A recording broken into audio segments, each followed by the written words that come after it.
¿Qué tal? Soy Carlos Elizondo. Bienvenidos a Primer Círculo.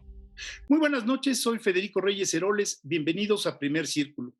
La semana pasada, la Secretaría de Salud dio a conocer un comunicado oficial en el cual lo que se hace en muy breves líneas es redefinir lo que se considera como caso sospechoso. Y esto que parece una hojita ¿qué le puedo decir? Pues muy sencilla, en realidad supone un cambio muy importante en la aproximación que ha tenido el gobierno federal hacia el COVID. Y es por ello que queremos platicarlo con alguien que sabe precisamente de análisis de políticas públicas de salud, un médico cirujano que se ha abocado a darle seguimiento, por supuesto, también a los asuntos de la pandemia y que conoce de la profundidad de estas pequeñas redefiniciones que en realidad pueden salvar la vida a muchas personas. Es por ello que hemos invitado al doctor Javier Tello. Javier, muy buenas noches, bienvenido a Primer Círculo. Buenas noches, Federico. Buenas noches, Carlos. ¿Cómo están? ¿Cómo ves esta redefinición? ¿Qué implica? Bueno, antes que nada hay que decirlo, son buenas noticias. Son buenas noticias porque eh, lo que está haciendo es ampliarnos la capacidad de diagnóstico inicial. ¿Por qué? Porque los pacientes que no se consideraban sospechosos, porque les faltaban algunos síntomas en las definiciones anteriores, ahora sí van a poder ser sospechosos. Y esto los hace candidatos a poder tener una prueba de detección de PCR, las pruebas estas que se hacen con un hisopado nasal, ¿no? ¿Qué es lo que está ocurriendo? Que en el criterio anterior, si te faltaban algunos síntomas, solamente llegabas a triage y te decían, bueno, pues sí, pero te puedes ir a tu casa, etcétera, y no te hacían un mayor seguimiento, lo cual es verdaderamente absurdo. Como reconoce el mismo documento, se estaba perdiendo cerca del 36% de la gente que podía tener acceso a estas pruebas. ¿Por qué? Porque la sensibilidad, así es como se le denomina a la capacidad estadística de diagnóstico de una prueba o de un método determinado, era de 36% menor a la norma. Por ponerles un ejemplo, y al rato platicamos de eso, en la Unión Europea se busca una sensibilidad de más del 80% y nosotros estábamos como en 50 y tantos aproximadamente. Entonces, casi podemos decir, para que nos entienda la gente común, que cerca del 36% de las personas que estaban acudiendo con síntomas, vamos a decir, indeterminados, estaban siendo regresadas a su casa sin mayor diagnóstico ni mayor cosa. Además, sabemos que en esos casos el riesgo de que después lleguen muy enfermos y se mueran muy rápido es alto. Es decir, que hay que atender pronto a un paciente para minimizar su desenlace fatal, para que salga rápidamente y bien.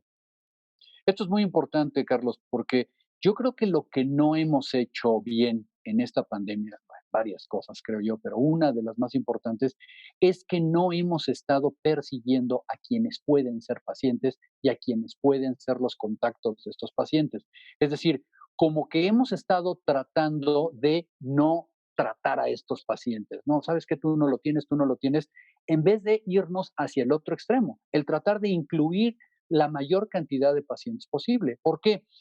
Porque un paciente puede ser asintomático y estar contagiando. Eso es clarísimo, eso es innegable. Un paciente puede tener síntomas leves, que bueno, te felicito, pero de todos modos a sus contactos tenemos que probarlos. Un paciente puede estar en este momento, puede perder el olfato en la mañana, en la noche empezarse a sentir mal y al día siguiente estar verdaderamente grave. Así de impredecible es COVID-19. Y ahí es en donde podemos ver nosotros una parte importante de esta mortalidad excesiva que tantos analistas han estado buscando y checando en estas últimas semanas, ¿no? Gente que se murió en su casa y que dice, bueno, pues es que yo fui y me devolvieron y me dijeron que no tenía nada y de repente se puso grave y se murió. Además de que no necesariamente los pacientes COVID están muriendo primariamente de una neumonía. Pueden comenzar con datos de una neumonía, pero luego tienen otro tipo de cosas, pueden morir incluso hasta infartados, ¿no? Es decir, tienes toda la razón.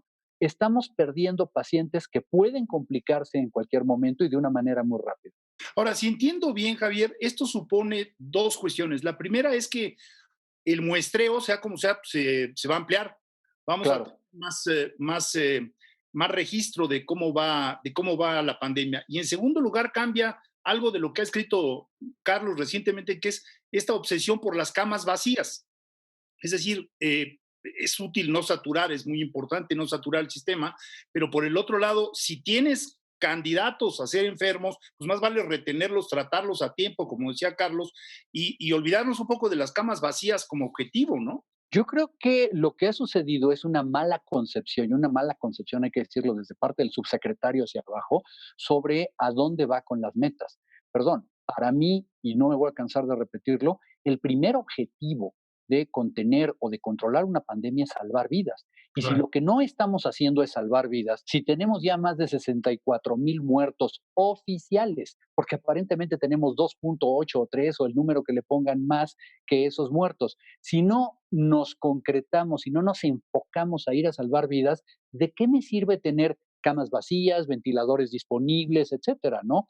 Sobre todo cuando puedo yo tener la muy válida sospecha de que muchas de estas camas que se encuentran vacías son de gente que ni siquiera tuvo acceso a la cama o murió tan rápido que la cama quedó vacía muy rápido, ¿no? Y con todo lo que tenemos ahora de la información nueva de la enfermedad, que también he ido evolucionando mucho. Es decir, hoy sabemos mejor cómo Sí. tratar al enfermo que hace 2, 3 meses.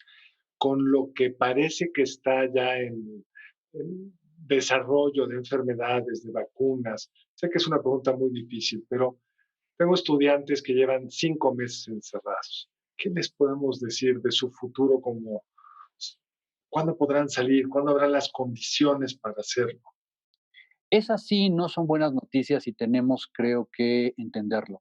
La única manera de detener este virus es con una vacuna, porque no hay un tratamiento efectivo. La diferencia de la influenza, que nos la recuerdan todos los días, y hay una diferencia enorme, es que la influenza tenía un tratamiento ya en la farmacia, comercialmente disponible, Mm. cuando surgió la pandemia de 2009. En este caso no hay nada.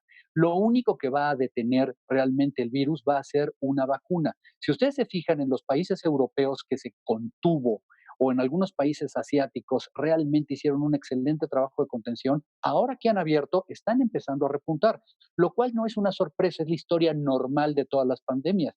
Tal vez nuestro futuro, hasta que no tengamos una vacuna que haya inmunizado a una parte importante de la población, y esto significa muchos años de inmunizaciones, es que vamos a tener que acostumbrarnos, número uno, a cambiar nuestro estilo de vida, a cambiar la manera como nos relacionamos con la gente y a estar un tiempo encerrados, un tiempo afuera, un tiempo encerrados, un tiempo afuera, y así sucesivamente. ¿Por qué? Porque vamos a seguir teniendo rebrotes. Esto en el hipotético caso que logremos un control primario, porque la meseta que tenemos, se supone en este momento, pues es una meseta, pero sigue siendo de cerca de 5,000 contagios diarios, si es que vamos a Mal confiar en medidos, deben ser muchos más. deben ser muchos más. Pero por lo menos esto no es que se esté terminando, no es que mañana vayamos a tener 4,000, luego 3,000 y pasado mañana ya no vaya a haber nada. No hay manera. O sea, milagrosamente el virus no va a desaparecer. Ahora, como consecuencia de este cambio en la estrategia, podríamos esperar, en primer lugar, que la ocupación de las camas aumente y quizá que disminuya la letalidad. ¿Sería correcta esta apreciación? No, Estoy es absolutamente correcto. Lo que deberíamos hacer es comenzar a captar más pacientes y pacientes que a lo mejor no están en una gravedad extrema, pero que en este momento pudieran ser susceptibles de una mejor atención en una parte que no es su casa, ¿no? Y por otro lado, ¿qué vamos a ver? Sí deberíamos ver más pruebas positivas, pero la letalidad debería disminuir, o por lo menos este índice tan grande que tenemos entre las pruebas y los casos. ¿Por qué? Porque hoy tenemos más de 40 y tantos o en ocasiones 50 y tantos % de pruebas positivas. Sí, claro, porque si yo se lo hago a cada 2 pacientes a los que sí se las quiero hacer porque están francamente mal, son muy positivas. ¿Qué es lo que ocurre en otros países? Que vemos que tienen cientos de miles o en algunos casos millones de pruebas realizadas, pero tienen unos índices de positividad muy bajos porque han logrado encontrar a los que sí son pacientes y dejar de ir a los muchos que no son pacientes. Ahora, la esperanza de un manejo como este, que ha sido pues, permitir que se acumulen todos estos muertos, todos estos enfermos, sería llegar a la famosa inmunidad de rebaño, es decir, que haya tantos infectados que el virus ya no sea tan fácil adquirirlo, pues porque hay menos sujetos que lo puedan cargar. Hace unas semanas tuvimos aquí un médico que nos decía que eso está por llegar, que No estoy de acuerdo. tanto los enfermos, que ya estamos casi ahí. ¿Tú no lo ves así? No, para nada, no. Y hay datos que demuestran lo contrario.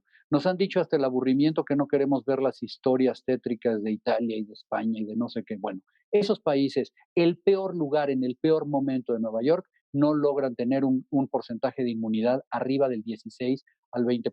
Para lograr una inmunidad de rebaño se necesita tener a una población que tenga del 60 al 70% de inmunidad lograda y eso solamente se hace mediante una campaña de vacunación.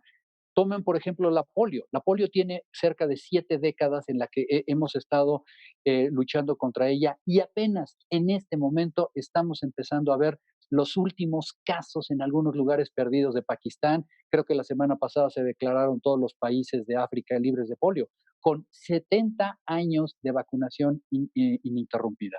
Entonces, definitivamente uno de los grandes mitos que nos tenemos que quitar de la cabeza es que la inmunidad de rebaño va a llegar sola sin una vacuna. Esto no es posible. Y si fuera el caso, implicaría decenas de miles de muertos. Ahora, Javier, también he escuchado que esta es una serie de oportunidades que tenemos que ir tomando al paso, porque vamos aprendiendo de la enfermedad. Y es cierto que el objetivo fundamental es disminuir el número de decesos, pero también no sabemos cuáles son las consecuencias secundarias del COVID y quizá deberíamos de darle cierto rastreo a los enfermos para saber si hay afectaciones pulmonares o si hay X, lo que sea. Y eso no se está haciendo hasta donde tengo entendido, ¿verdad? No se está haciendo. Y son dos los motivos por los que nos tiene que preocupar. La primera, porque el día de hoy no sabemos quién estuvo enfermo. Y repito, un paciente asintomático pudo haber estado enfermo, aunque no presentara síntomas, y puede desarrollar, según algunos casos que se han visto, complicaciones como fibrosis pulmonar, como problemas cardíacos después. ¿Qué es lo que yo veo en el futuro? Lamentablemente, ¿cómo lo veo? Que del año 2021 en adelante comencemos a tener una serie de pacientes que van a presentarse en los servicios de salud con cicatrices radiológicas, con dificultad para respirar, con problemas cardíacos de origen desconocido y que seguramente fueron atribuibles a infecciones diagnosticadas o no diagnosticadas de COVID-19.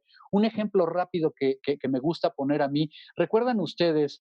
Sí, recuerdan porque tienen mi edad más o menos, cuando nos hacían estos catastros torácicos, que para todos lados nos pedían una teleradiografía de tórax, creo que hasta para el servicio militar nos las pidieron, ¿no?